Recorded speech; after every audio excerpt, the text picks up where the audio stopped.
Hi everybody, and welcome back to AssumptionsQuest 2022. Today I'm going to expand a bit more on the approach to modeling that I shared with you yesterday, and in the process we'll get a bit into the subject of change. Remember that we use the model when we're trying to clarify a reason why something is the way it is, or what's underneath an outcome that we're predicting. And if you recall, at the very end of yesterday's video, I shared some examples, and this was one of them. If I study hard, then I'll get good grades. Well, to get full clarity on what we're thinking, our models will probably be more nested than just a single if-then. Probably be cause-effect, cause-effect, cause-effect. So let's allow the inner student in us to take this one a bit further and see how this nesting would work. Well, if I get good grades, then my parents would be happy. And yes, if I get good grades, I'll be proud of myself too. Yes, but there is probably more to it than just the potential good outcomes. So let's expand on this a bit more, and we'll allow our inner student to continue what they're likely thinking. So I'm going to read this part, so excuse me if I don't look at you directly in the camera while I do. So we'll continue. If I study hard, then I need to reduce or even stop playing video games with my friends.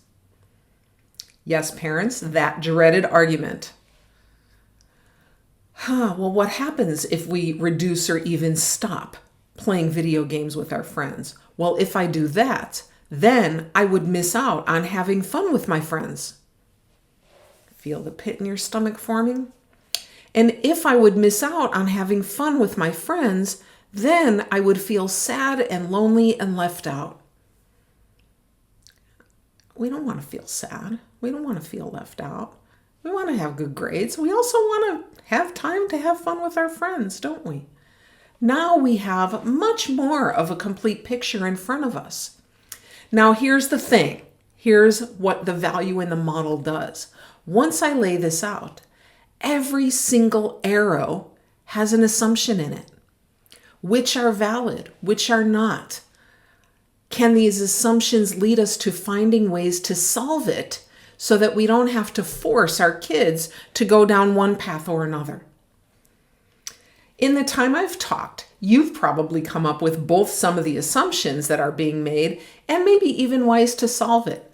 I would love to see what you're thinking in the comments. So I'll leave you with this today.